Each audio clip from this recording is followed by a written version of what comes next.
आंतरिक चुनाव होते हैं आम सभा, जिसमें आंतरिक जो हमारा ढांचा संगठन का, इसके अंदर 3 साल में चुनाव कराने जरूरी होते हैं और हमारे चुनाव आज संपन्न हुए। आम सभा के मेंबर्स के अलावा राजस्थान के कोने कोने से आरएलपी परिवार, प्रमुख नेतागण, हमारे पूर्व विधायक, हम वर्तमान पालिका प्रधान, चेयरमैन, सब लोगों को हमने आमंत्रित किया।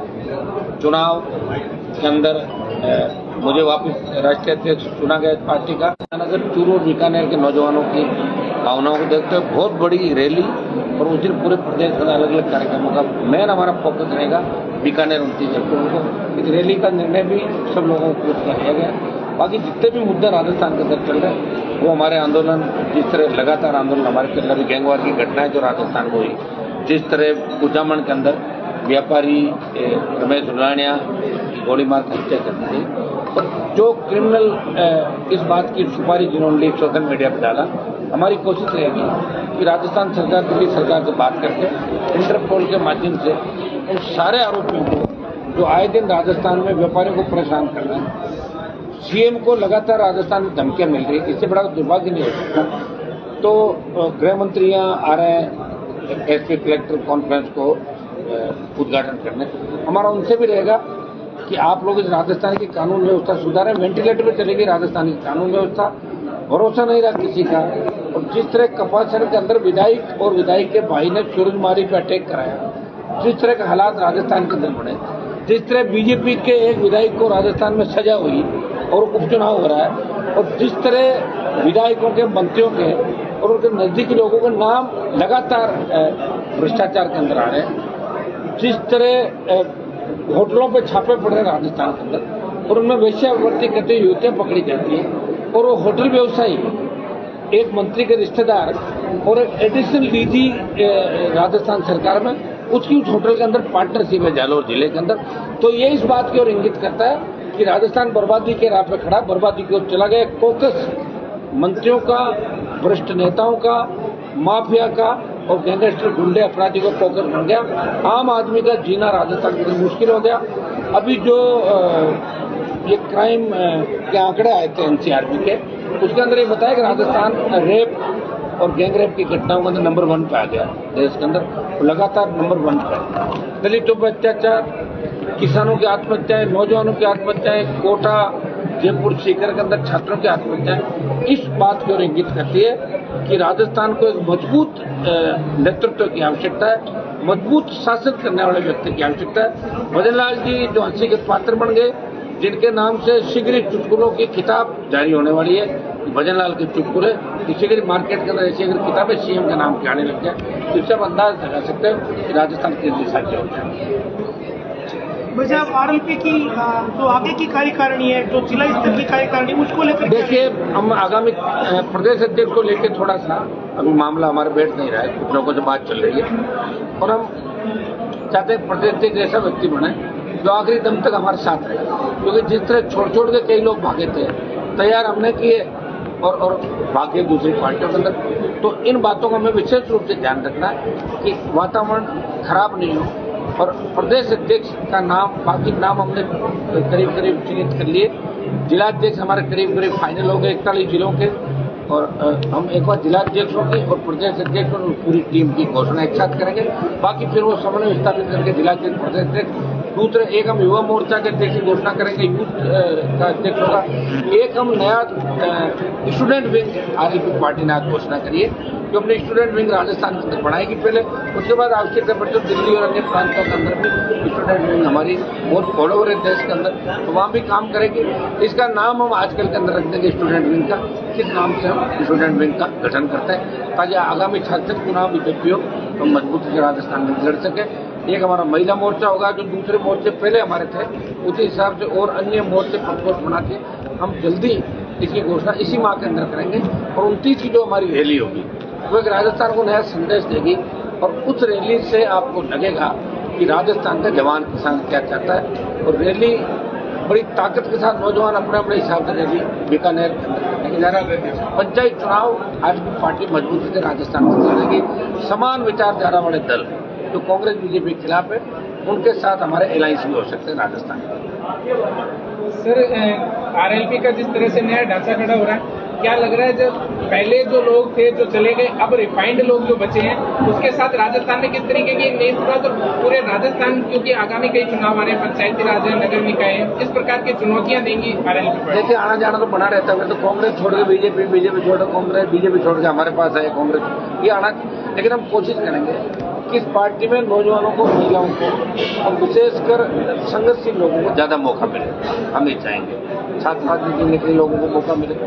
हाँ, अगर कांग्रेस बीजेपी में कोई अच्छे नेता, उनको सम्मान नहीं मिल रहा, तो कई लोग हमारी पार्टी ज्वाइन करना चाहते हैं। उनको भी हम ऐसे लोगों को निश्चित रूप से मौका देंगे जिनकी बेदाग छुपी हो, जिन पे करप्शन के आरोप नहीं लगे, जो कोई माफियाओं से नहीं मिला हो, ऐसे लोगों को हम निश्चित रूप से पार्टी में छोड़ेंगे। और रिफाइंड करने के बाद हमारी जो इस बार की कार्यकारिणी आएगी वो अच्छी कार्यकारिणी, जिसमें वकील भी होंगे, पत्रकार भी होंगे, कई तरह के लोग, अलग अलग तरीके के बड़े लोग होंगे, वो कार्यकारिणी के अंदर आप देखेंगे। एक सर, अभी जो उपचुनाव है उसमें आरएलपी की क्या भूमिका रह सकती है? जनता में चुनाव होने का उम्मीद है? जनता के उपचुनाव को लेकर एक बार हम बात करें। हमारा मकसद यही रहेगा कि कांग्रेस और भाजपा को रोकें वहां पर। तो जैसा बातचीत चल रही है आजकल के अंदर, उसका फैसला हम करेंगे कि अंता में हमारा निर्णय क्या होगा, क्योंकि आरएलपी का बहुत बड़ा वोट बैंक अंता के अंदर नहीं है। तो लेकिन हम ये चाहेंगे कि कांग्रेस रुके, भाजपा रुके और तीसरी ताकत अंता में खड़ी हो। इसको लेके हम तमाम जो दल है दूसरे कांग्रेस बीजेपी, उनसे बातचीत करके नया उम्मीदवार उतारने का प्रयास करेंगे। सर, नरेश मीणा भी आपकी तरफ उम्मीद की नजरों से देख रहे हैं, क्योंकि कांग्रेस ने तो उनको अलग थलग पटक दिया है, बीजेपी का वो साथ साथ। तो देवली उनियारा के अंदर उसको चुनाव लड़ना चाहता था, अगर लड़ लेता चुनाव जीत जाता। फिर भी मैंने सपोर्ट किया देवली उनियारा में नरेश का कि भाई नरेश को वोट दें सोशल मीडिया के माध्यम से, क्योंकि खेम सरकार चुनाव उस समय था, सोशल मीडिया के माध्यम से मैंने सपोर्ट किया। एक बार उनसे भी बात कर लें। सर, अंता के चुनाव में क्या नरेश मीणा आपके पार्टिसिपेट करना चाहेंगे? अभी तक कोई बात नहीं हुई, अभी कोई बात नहीं, बात करेंगे आजकल के अंदर। अभी तो फार्म भरने की 14 तारीख है लास्ट डेट। सर, आपने पिछले दिनों एसएमएस जाके घायलों से मुलाकात की, एसएमएस में कांड हो जाता है, उससे पहले अजमेर रोड पर कांड हो जाता है। सरकार की व्यवस्था वेंटिलेटर पे, सीएम की मजाक उनके विधायक मंत्री और पूरे ब्यूरोक्रेट कमरों में बैठ के मुख्यमंत्री भजनलाल के वही रील सुनते हैं कि मैं बुराइयों के साथ हूँ, मैं रावण के पक्ष में हूँ, मैं टेलीफोन को रिसीवर लगा के मजाक, मोदी को श्रद्धांजलि। 25-30 उनके अलग बना रखा, वो कह रहे भजनलाल के चुटकुले, वही सुनते हैं और वो उसमें हंसते रहते हैं। पूरा प्रदेश सीएम पे हंस रहा है और दिल्ली वाले चूंकि इससे इनको नहीं हटा रहे कि दिल्ली में जिन लोगों ने इसको बनवाया अब वो अपनी बेइज्जती महसूस कर रहे हैं कि हटाने के पहले ही कहा था तुमने इसको क्यों बनाया, इसलिए वो चुपचाप बैठे। मुझे लग रहा है बिहार चुनाव के बाद भजनलाल को बदल देंगे राजस्थान के अंदर। कोई खुश नहीं है, न तो दिल्ली खुश है, न आमजन खुश है, न इनका खुद का समाज खुश है और न दूसरे समाज खुश है, न युवा खुश है, उन्हें राजस्थान ब्यूरोक्रेसी खुश है। चुनाव को लेकर वसुंधरा राजे और सीएम साथ में बैठे, तो उसको क्या कहना चाहेंगे? वो तो इसलिए आए ना भाई, वसुंधरा के इलाके का चुनाव है, तो ये वसुंधरा के गले में डालना चाहते हैं और वसुंधरा इनके गले में डाल के वसुंधरा जी क्यों चाहेगी चुनाव जीते? वो तो चाहेगी ना बीजेपी हारे, तभी तो उनका चांस बनेगा। और ये फिर आपस में बैठ कर एक दूसरे के यहाँ गले की फांस कैसे बने, इसलिए साथ वहाँ पर तो ऐसा कई मामलों में देखा गया कि आरएलपी ने विपक्ष की भूमिका निभाई, विधायक नहीं होने के बावजूद। तो जो विपक्ष की पार्टियां होती है वो आमतौर पर एकजुट होकर ही सत्ता के खिलाफ लड़ाई लड़ती है, तो यह कुछ मामलों में कांग्रेस थोड़ी अलग थलग दिखी। दिल्ली में लड़ी ना हमने लड़ाई, दिल्ली में इंडिया अलायंस के साथ ही हम वहाँ लड़ रहे। राजस्थान की कांग्रेस तो खुद गुटों में बटी, खुद ही एकजुट नहीं, हम कहाँ से होंगे उनके साथ, बताओ। अभी कुचामन करना तो कांग्रेसी नेता बैठे थे ना, मैं जब गया था धरना तो सारा। जयपुर में सर एक मीडिया संस्थान पर हमला किया गया है, उसको लेकर किस प्रकार? देखिए, मीडिया संस्थान पे हमला करने का किसी को अधिकार नहीं, और जिन गुंडों ने हमला किया मैं उसकी भर्त्सना करता हूँ, चाहे कोई भी हो, कानून से बड़ा नहीं।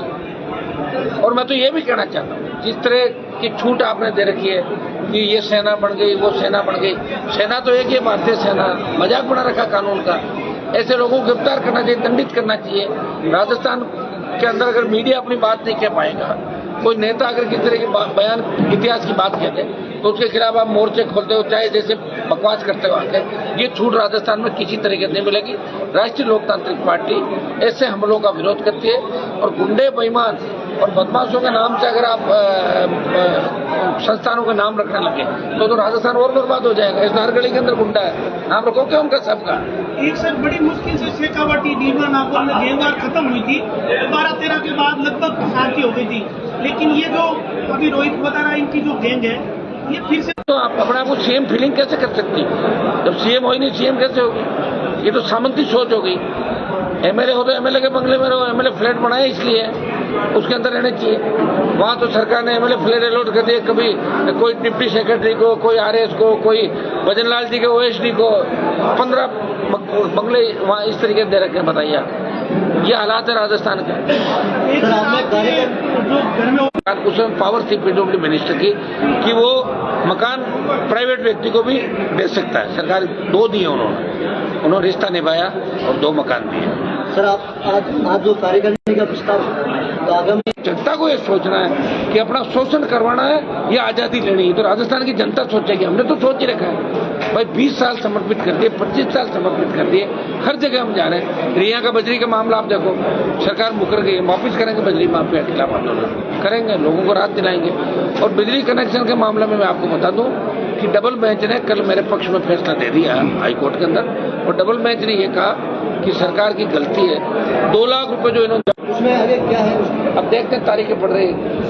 लड़ता मुझे मेरी आदत है, लड़ता रही। एक सर पिछले चुनाव को देखे या जब आरएलपी का गठन हुआ था 18 में, या आप देख लें तो भीड़ तो बहुत होती है आरएलपी के कार्यक्रमों में या जब भी आंदोलन होता है, लेकिन वोट के समय ये की लड़ेंगे, किसानों की लड़ी, पहलवान बेटियों की लड़ी, अभी कपासन का आप देख लें।